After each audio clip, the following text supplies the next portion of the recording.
इथले सत्ताधारी परत एकदा मागच्या द्वाराने त्यांच्या मनात असलेली गोष्ट पूर्ण करू इच्छित आहेत.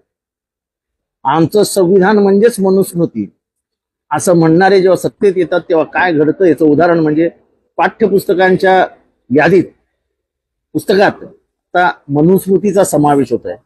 ज्या मनुस्मृतीने ह्या भारताचं वाटोळं केलं, समाजामध्ये दुही माजवली, समाजामध्ये चातुर्वर्ण्याचा निर्माण केला, जातीभेद निर्माण झाला, स्त्रियांना तर सर्वात घाणेरडी वागणूक देण्याची पद्धती या मनुस्मृतीने जन्माला घातली.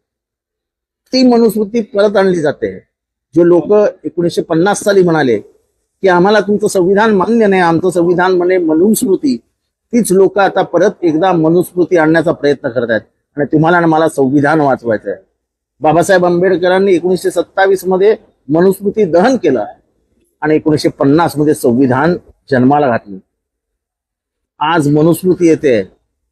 बहुजनांनो जागे व्हा, नाही तर 5000 वर्ष तुमच्या वाडवडिलांना जे भोगावं लागलं ते तुम्हाला आणि मला भोगावं लागेल. त्यासाठी आपण महाडला जातोय. डॉक्टर बाबासाहेब आंबेडकरांचं स्मरण करून आपण मनुस्मृतीचं दहन करतोय. संविधानासाठी देऊ बलिदान.